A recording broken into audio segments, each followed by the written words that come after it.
Vamos voltar agora para o nosso assunto anterior. A gente estava falando de juros, de previsões de PIB. Começo com o nosso comentarista de economia, Luiz Fernando Figueiredo. Luiz, um prazer ter você aqui. O NACA nos contava dessa expectativa do Ministério da Fazenda, me corrige se eu estiver errada, NACA, de que a economia brasileira pode chegar a um crescimento de 3%. Você acha razoável? Você acredita que esse número é possível? Olha, nós, na Jive, nós não temos ainda uma previsão de 3% de crescimento. A nossa previsão é 2%, com um viezinho de alta. Mas eu não diria que é impossível. O que tem acontecido é que, em geral, os economistas têm sido muito mais conservadores, vamos dizer, ou menos animados com o crescimento do Brasil. Só que a gente tem que lembrar que o Brasil passou nos últimos 6, 7 anos por um conjunto enorme de reformas que no final acabam trazendo mais produtividade e até ampliaram bem o investimento, que quer dizer mais crescimento. Então, o que tem acontecido é que o mercado tem errado muito nas suas previsões de crescimento. Vamos lembrar que até pouco tempo atrás, um mês e pouco, as previsões eram abaixo de 1% de crescimento. E agora nós estamos falando em 3%. As coisas não mudaram tanto assim para as previsões mudarem tanto. Aqui a turma tem errado bastante. Travou o sinal do Luiz, Bianca? Acho que travamos. Não? Oi. Segue, Luiz. Você quer complementar? Achei que seu sinal tinha travado. Não, só dizer que eu acho possível os 3%, mas a nossa previsão está em 2,5%, e que, como o investimento cresceu bastante nos últimos anos, a maioria dos economistas tem errado, porque tem levado pouco isso em consideração em termos de aumentou o investimento, quer dizer mais crescimento para frente. Exato. E Renata, como é que está o clima em Brasília? Porque se a economia começa a andar, isso é muito bom para o governo, né? Você traz mais investimento, como o Luiz está falando, um PIB maior, vai trazendo um clima de euforia. E aí a gente traz de novo a manifestação da presidente do PT, da Gleisi Hoffmann, redobrando a ação sobre o Banco Central, dizendo, olha, vocês vão cortar, mas vocês precisam cortar bastante. Como é que está aí esse misto de comemoração e pressão? O clima em Brasília sobre o andamento da economia depende para onde a gente está olhando, né? Porque vamos olhar para o governo, que aí eu acho que fica mais circunscrito, né? Do que a gente vai tratar.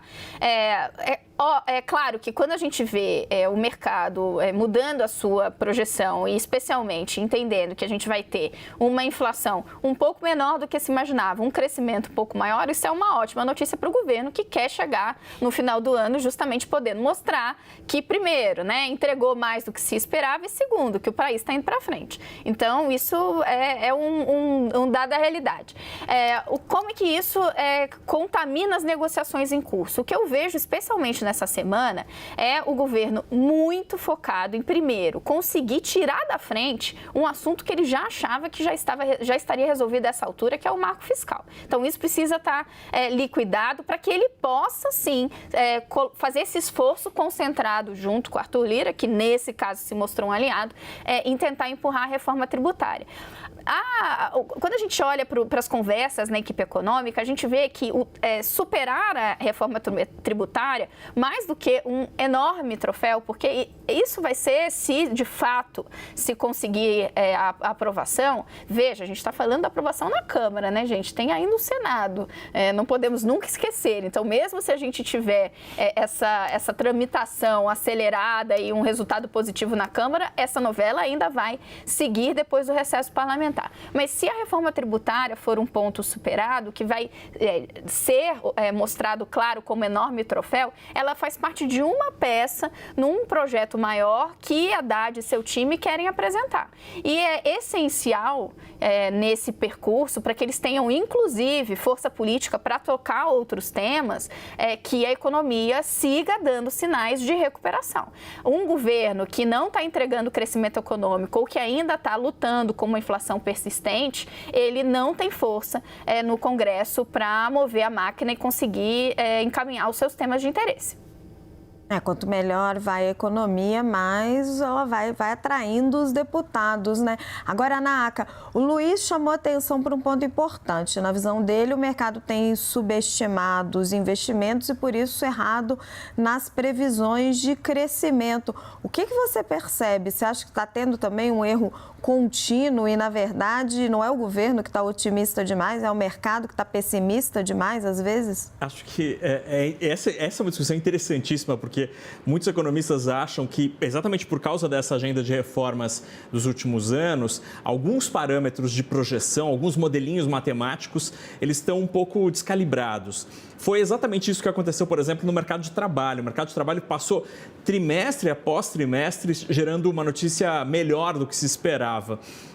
Então, acho que a gente está nesse momento de entender mesmo em que pé está a economia brasileira para ver se a régua continua servindo para medir a atividade daquela mesma maneira ou se é preciso fazer alguma calibragem. Mas sobre esse otimismo que se ouve em Brasília, mas que também se ouve no mercado, no setor privado, recentemente eu comecei a ouvir aqui e acolá preocupações, por exemplo, com alguma pressão já que se começa a observar no mercado de trabalho.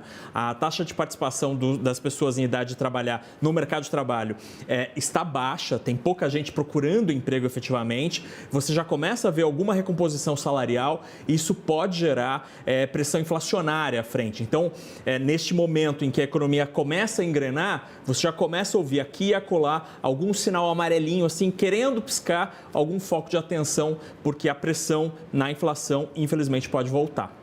Exato, se andar demais sem Exatamente. ter capacidade para isso. Agora, Luiz Fernando, o Naka falando nessa questão de capacidade da economia, reformas estruturais, na sexta-feira teve o leilão de transmissão de energia promovido pela ANEEL. Você estava mencionando a questão dos investimentos.